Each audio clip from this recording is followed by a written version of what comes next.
Friend, smart concept class में GK के कुछ नए कंसेप्ट के साथ आपका स्वागत करता हूं। आइए बिना वक्त गवाए अपने टॉपिक पे। हमारा आज का टॉपिक है पर्यावरण। पृथ्वी के चारों ओर का गैसीय आवरण वायुमंडल कहलाता है। वायु दाब एटमॉस्फेरिक प्रेशर का मात्रक बैरोमीटर है।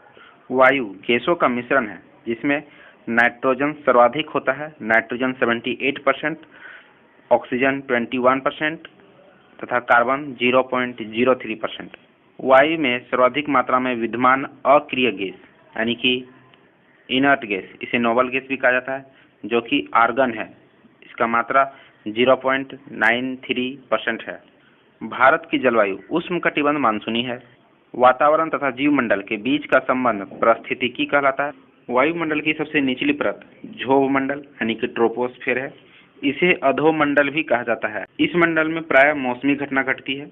इसके बाद समताप मंडल यानी कि स्ट्रेटोस्फेयर, जहां वायुमंडल तथा जेट विमान की उड़ान के लिए उपयुक्त होता है, यानी कि वायुयान तथा जेट विमान यहाँ उड़ाए जाते हैं। इसके बाद है ओजोन मंडल, जो कि ओजोन गैस की परत पाई जाती है जो पराबैंगनी किरण को अवशोषित करती है। इसके ऊपर है आयन मंडल मीन्स आयनोस्फीयर। इसके फलस्वरूप हमें रेडियो, रडार, टेलीफोन तथा टेलीविजन की सुविधा प्राप्त होती है। इसके ऊपर है बाहिर मंडल, जो कि वायुमंडल के सबसे ऊपरी परत है। इसका इंग्लिश में नाम एक्सोस्फीयर है। यहाँ अंतरिक्ष यात्री तथा उपग्रह पृथ्वी के परिक्रमा करते हैं।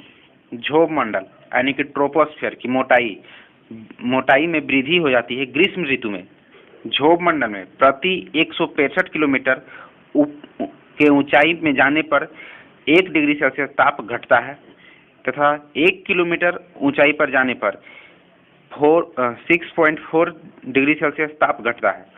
यानी कि 1 किलोमीटर ऊंचाई जाएंगे धरती स्थल से तो 6.4 डिग्री सेल्सियस टेम्परेचर घटेगा।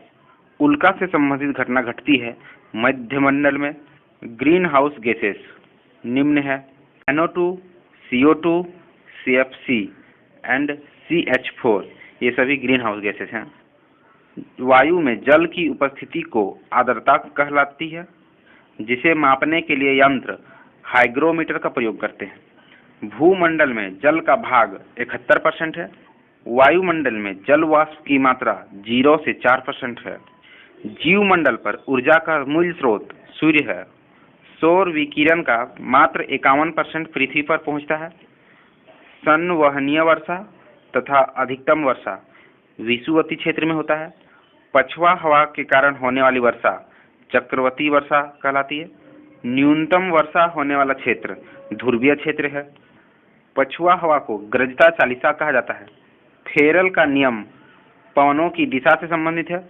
महासागरों की औसत गहराई 4 किलोमीटर मीन्स 4000 मीटर है। समुद्रीय जल में औसत लवणता 35% यानी कि 35% पाया जाता है। समुद्र जल में सोडियम क्लोराइड पाया जाता है। सर्वाधिक लवणता वन झील, जो कि तुर्की में है, जिसका लवणता का प्रतिशत 330% पाया जाता है लवणता। जल राशि का स्वच्छ जल भाग 2.5% है, यानी कि मात्र 2.5% स्वच्छ जल है। अग्नीय चट्टान में मुख्यतः डोलेराइट, बेसाल्ट एवं ग्रेनाइट होता है।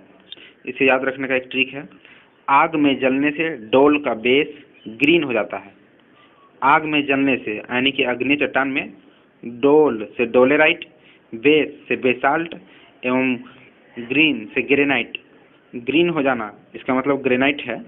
अवसादी चट्टान यानी कि सेडिमेंट्री रॉक में निम्न खनिज पाए जाते हैं, जैसे कि कंग्लोमर्टे, सेल, कोयला तथा चूना पत्थर आदि पाए जाते हैं। इसे याद रखने का एक ट्रिक है, अवसादी यानी कि सेडिमेंट्री रॉक में कंग्लोमर्टे ने सेल को कोयला का चूना लगाया, अर्थात अवसादी चट्टान में और सेडिमेंट्री रॉक में कंग्लोमर्टे यानी कि कंग्लोमर्टे मिलता है, सेल को यानी कि सेल भी मिलता है, कोयला का यानी कि कोयला भी मिलता है, चूना लगाया यानी कि चूना पत्थर भी पाया जाता है इसमें।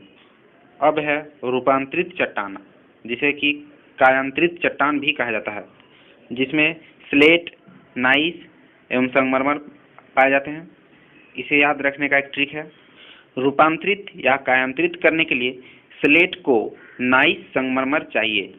रूपांतरित, इसका मतलब है रूपांतरित या कायांतरित चट्टान में स्लेट को यानी कि स्लेट पाया जाता है, नाइस संगमरमर चाहिए यानी कि नाइस तथा संगमरमर ये दोनों तत्व पाए जाते हैं, ये दोनों खनिज पाए जाते हैं। पृथ्वी के ताप यानी कि टेम्परेचर को बनाए रखने के लिए उत्तरदायी CO2 एवं जल वाष्प यानी वाटर वेपर है।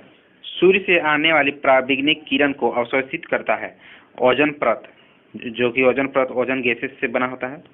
ओजोन परत मापने की इकाई डॉप्सन है। ओजोन परत को नष्ट करने वाला गैस मुख्यतः CFC है। भारत में सर्वाधिक वर्षा होती है दक्षिण पश्चिम मानसून से।